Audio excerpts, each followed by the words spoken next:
Hey, everybody.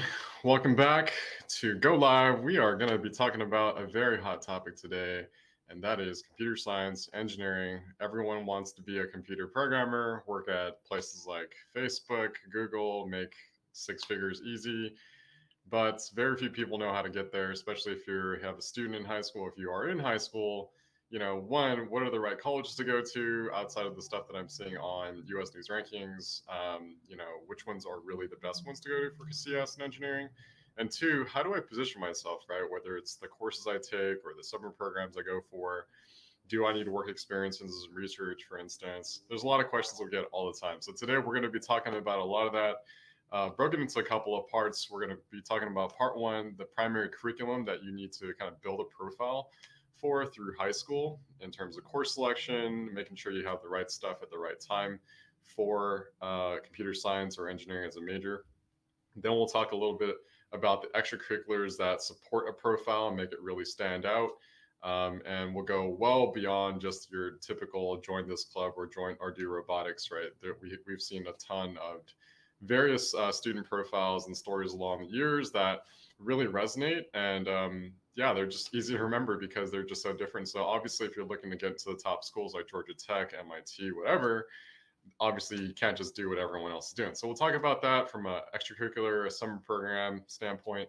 And lastly, we'll wrap up with colleges that are some of our favorites. Recently, we wrote a blog that really highlighted 7 colleges, and I think it's going to be really useful to kind of just understand how we see things in terms of what's a good college for CS and engineering. Again, not just looking at the rankings, but really understanding qualitatively what sets certain programs apart from others. So let's get into it. And if you haven't already, obviously, like, share, subscribe, comment. Everything is good and supports the channel, allows us to keep producing really good material for you guys and helping kids all over. So the first part is really about the curriculum, right? So a common question that we get is, how do I plan a high school curriculum for a CS major? And obviously, let me just kind of point out the basics. You need to make sure that you're taking the classes that you're going to get A's in, right? And if you're going towards CS or engineering, then you want to kind of lean towards, a strong performance in math. And I just want to be really clear here. There's no point in taking triple accelerated courses if you're going to basically get B's and C's.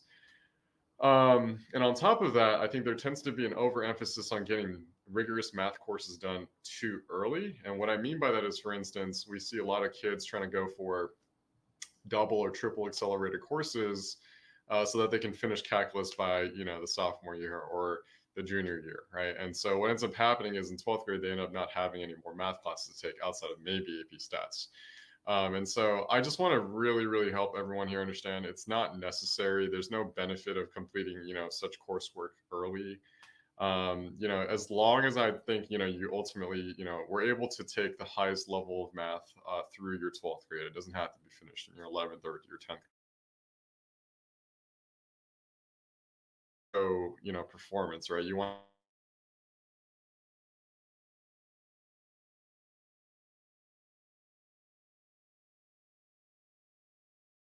Another very common mistake that we typically see is with community college courses, right? So oftentimes we see students that they think, oh, like I need to show that I need to challenge myself more. I need to take courses at the college level, enroll in my local community college, and take additional CS or math courses.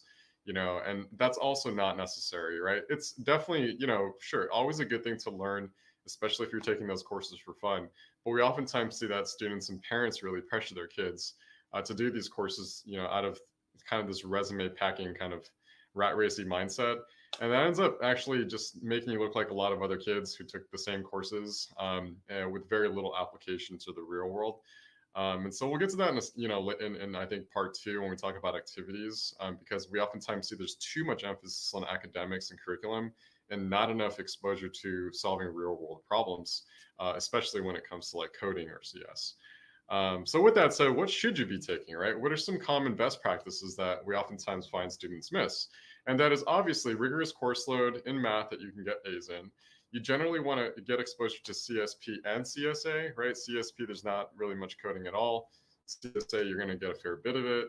A very important pro tip is to really prepare for the CSA course prior to taking it. We often find students find themselves, especially if they have no programming experience, especially in the language of Java, they go take CSA and they're just really, really overwhelmed. Next thing you know, they're getting C's or they're struggling just to get a B in that class. And again, it's about taking the courses that you will get an A in, right?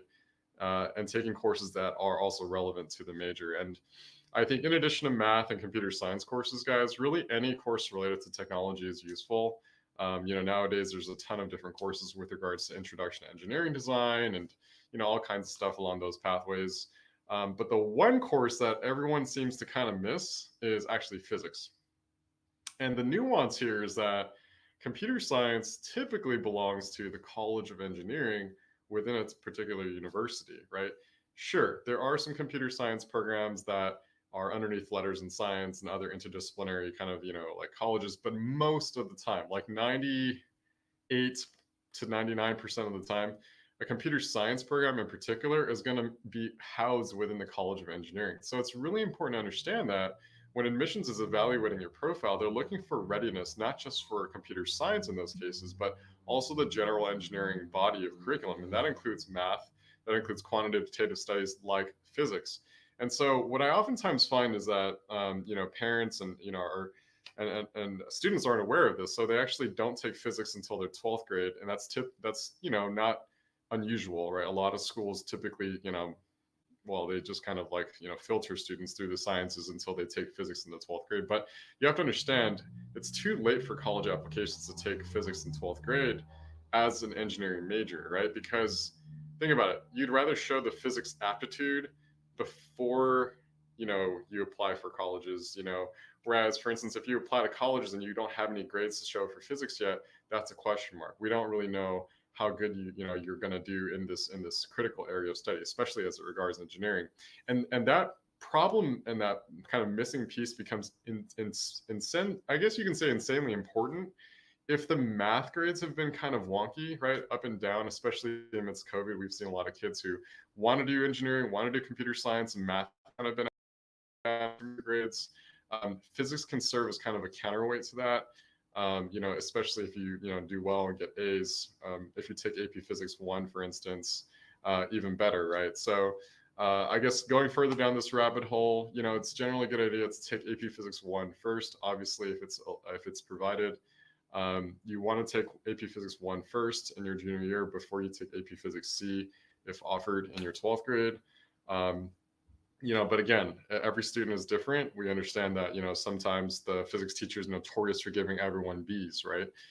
So if that's the case, then you have to kind of really balance out, what's really the risk worth taking? Should I, not take physics, and still apply engineering, or should I take physics and risk getting the B's, and just despite that? So, definitely there's many, many nuances, very situational. And so obviously if you're ever, stuck in between a rock and a hard place like that related to course selection, feel free to reach out to us. We'd be happy to kind of help with that. But to kind of recap on the curriculum side, guys, just make sure you're challenging yourself in math without over challenging yourself, right? Prioritizing getting A's. Make sure you're taking really any related CS or engineering courses towards the track that you're trying to get to, whether that's CompE, CS, MECE, whatever. And lastly, right, make sure you try to take physics by the end of your 11th grade, right? Don't wait until 12th grade to take physics unless you absolutely have to. And if your school doesn't allow you to take physics before the 12th grade, then that's when you should probably strongly consider taking, physics outside of school to really kind of demonstrate your aptitude and your interest in the general categories pertaining to engineering. So that's part one. And, in terms of like, AP coursework, what are some of the AP courses that you should take relative to CS major? You guys already know some of them: AP CSP, AP CSA, AP Calc obviously would be nice. AB, BC, both are fine. AP Stats helps, but I found is overrated. Okay, prioritize taking AP CSA. If you have the option. You generally also don't want to double or triple load up too much the technical sciences or the STEM classes when it comes to APs. So yeah, that's it when it comes to coursework. We're going to move over a little bit now to like extracurriculars and summer programs. What's generally a good look when it comes to that. And I think the general point of wisdom is, you want to create momentum and trajectory. You don't want to just do one-off things. And this is a principle that we preach here at Readyedgego for really any major, right? Like, but especially when it comes to computer science and engineering. This particular field is all about solving real world problems. But what we find is that students' ECs and activities profiles tend to really just be about studies. Like, I studied it, I took a class at community college in Python, or I took a class through Coursera here, or I even got a certificate of doing some coding thing here. But when it comes to, okay, well, what did you do with it? You know, that's when we get a lot of crickets. And I think this is where, a lot of parents, especially, I think get a little bit, they go off course here, right? They start thinking, okay, well, I heard you also got to do research. So maybe let's do something research oriented towards like, CS, or, oh, I heard there's a summer program called, XYZ. Maybe I should do that. Guys, the truth is that a better way of thinking about it is, how do you create momentum in that? Okay, let's say you take a course for the purpose of learning it and applying it to solve some problem. And that problem could be, something really silly, like, how do I, detect what items are in my garage? Or it could be something much more, serious in nature, like, how do I solve, I don't know, something related to environmentalism, right, in my local community using, and applying engineering principles or CS, right? The point is, I think you want to kind of create this kind of meaningful purpose behind learning, what you're learning, whether that's Python or web dev or Mechie or, electrical engineering and circuitry. You want to use it for something. And so typically, we recommend students, try to determine what are the problems they really want to solve, and what are the skills they need for that, right? Because sometimes the student already has some skills, or maybe they don't. But point is like, how do we kind of create that path to helping them solve the problems that are meaningful for them? Because if there's anything that engineering is, right, it's about solving problems through the use of, right, computer science or circuitry or electricity or, physics and mechatronics. And so that, I think, when you think about activities, I just want everyone here to focus on, not on what's going to look good for college, because then everyone's going to be in the same mindset of taking community college courses and the same summer programs that cost an arm and a leg. It's more so start with a better question, which is, asking your child, or if you're a student, asking yourself, like, what really intrigues me? Like, what if I were a master at this, what would I use it to do, right? And hopefully your answer isn't just to make money, right? That should be a positive externality of ultimately what contribution you're making to society. So think about the problems that you're trying to solve, and then work backwards, right? What are some of the classes I need to take to equip myself to solve the problems? Find the summer programs that are in line with those goals as well, right? And if you're not sure what problems you're interested in solving, I strongly recommend, really kind of looking for the classes and even mentors or people who can probably expose what some maybe interesting problems are today. But you can also just Google search that too. The point is, guys, like, the context and the purpose oftentimes, well, it's much more important, and it directs a student towards the extracurricular activities, be it summer programs or, additional coursework at community college, that is ultimately going to be meaningful for a college application, right? Because college admissions teams are all looking for something that's deeper, right, than just the superficial resume packing that we so often see nowadays. So with all that said, I want to just jump over to just, what are some of the best colleges, right, when it comes to CS, and how do you even think about that? I'm sure everyone here, knows how to Google search the top, colleges, and find, U.S. News rankings list or a Forbes rankings list or something. But from a professional point of view, guys, and I guess you can say from a human point of view, like, let's be like, I don't know, less robotic about finding like the best colleges, right? Because what is a ranking? Like, what exactly is their criteria, right? Who knows, right? And a lot of that stuff, to be honest with you, is oftentimes very corporate and not so much like, thinking from the student point of view. So let me kind of help you guys understand the way we see, or I guess you can say evaluate what is a good CS or engineering program. The first thing is, what are the specializations available, for a particular program? Because you can look at a CMU, you can compare it against, let's say, a Purdue, And you'll notice that, the range of electives for CS and engineering are vastly different, right? CMU typically is a lot more traditional, much more about depth and research and rigor. Purdue is much more hands-on, right? To some degree, one could even argue perhaps more practical in nature to today's, work world. Look at, I think that's the first thing is like, well, how, what are the specializations available? How broad are the electives that are available, right, in this field?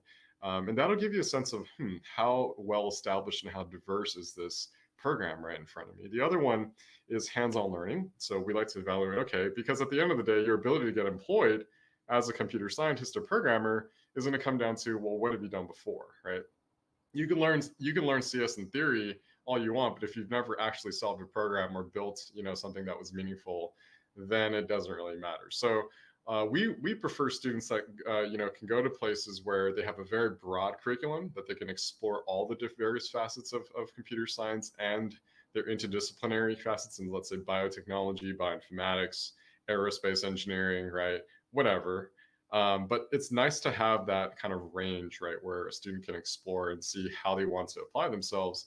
At the same time, they need to have the hands-on environment to actually, get that real-world experience and get, hopefully some work experience while they're there as well. And that's the final criteria for us. Is it, how reputable is the school in helping their engineering or CS students get work experience, right?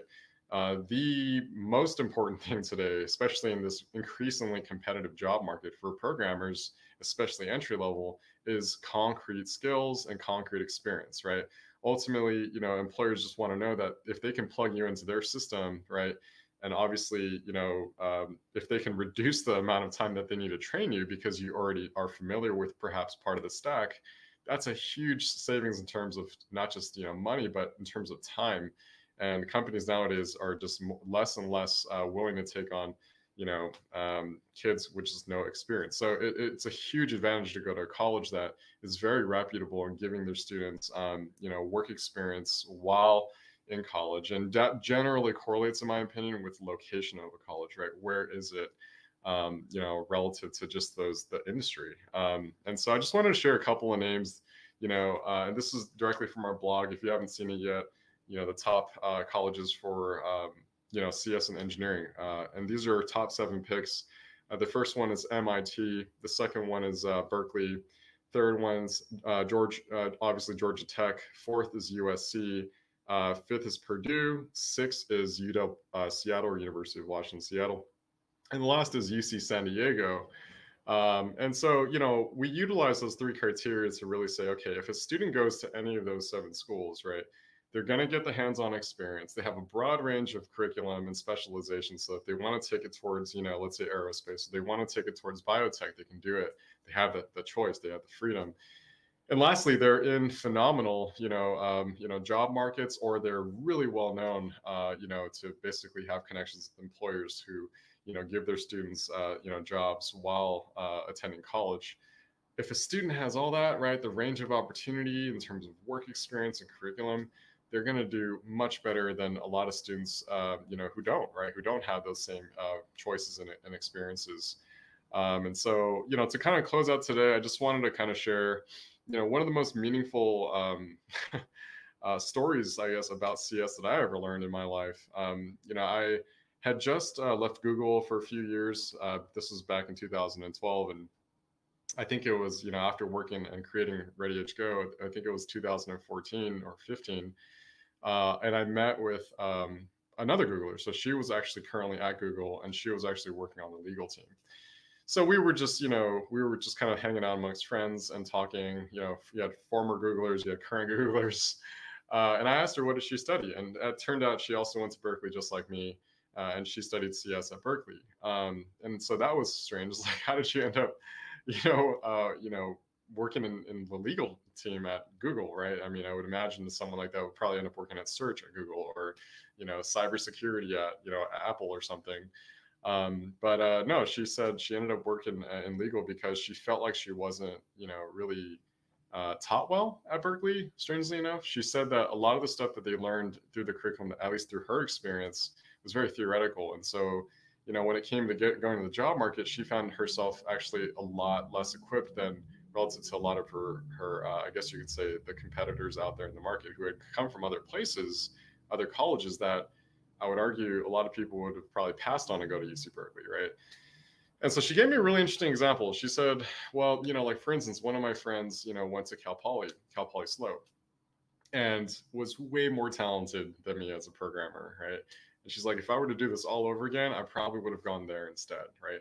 Now, I'm not saying that that's the same story for everyone. In fact, we have tons of students who went to Berkeley or go to Berkeley and had no problem at all, right? Like applying themselves and getting hired in places, and most importantly, enjoying computer science or engineering. But I just want to kind of tell the story because I think it really emphasizes that ultimately it's not about packing your resume, or it's not about going to the highest ranking college for that you see on US News. It's really ultimately about, again, a sense of purpose. What are the problems that drive me to learn this in the first place, right? So that maybe one day I can solve them. And then two, when you go to the universities, right, it's really up to you to continue to equip yourself with those skills to solve the problems that are most meaningful for you, and that to apply yourself to the real world as opposed to becoming hyper dependent on things like curriculum, right? Because at the end of the day, class can only teach you so much. The world is yours, right? And it's all about what you make it. And so, kind of coming back and wrapping today up, to recap, we talked about really three areas, right? Curriculum, activities, and also the best colleges. We talked about in the curriculum, not just taking core courses of math, CS, engineering, but also physics, but also making sure you're prioritizing A's, right? Not B's and C's. We want A's in those courses. And if that means taking a slightly lesser weightage, that's still, I'd rather take A's than B's, right? Any day of the week. And when it comes to activities, stop thinking about things in such isolation, right? You want to kind of create a trajectory. You want to create some momentum. You want to have a sense of purpose, right? So instead of asking, what should I be doing? Ask yourself a little bit more about the why am I doing this, right? Ask your students, for instance, what are the problems they feel are most interesting, right? That maybe we can solve using, using computer science and technology. And if that's too daunting, just ask a simple question like, what are some problems right here in our home or in our neighborhood that we might be able to address together, right? That's oftentimes a really good place to start. And you'll find the skills that you need, and hence you might need to take a course. But now there's a context to it. It's not just a one-off thing like I took a course at community college. I took a course at community college so I can equip myself to learn how to do this thing that ultimately will make a difference, right? That is what we call momentum.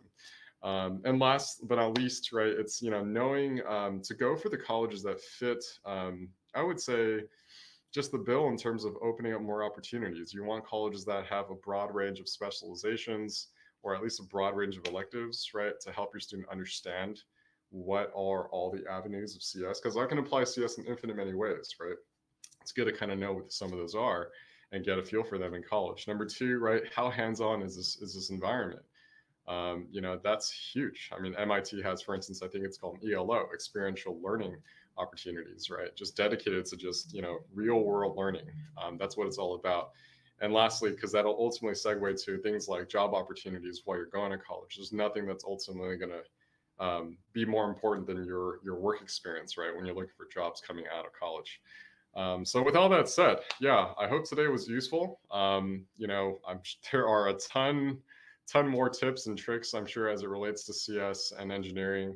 But yeah, if you're ever looking for more of that, drop a comment, let us know what you want to learn more about. Shoot us an email, admit@readyedgego.com. We're more than happy to help. But yeah, that's it for me today. See you guys next time.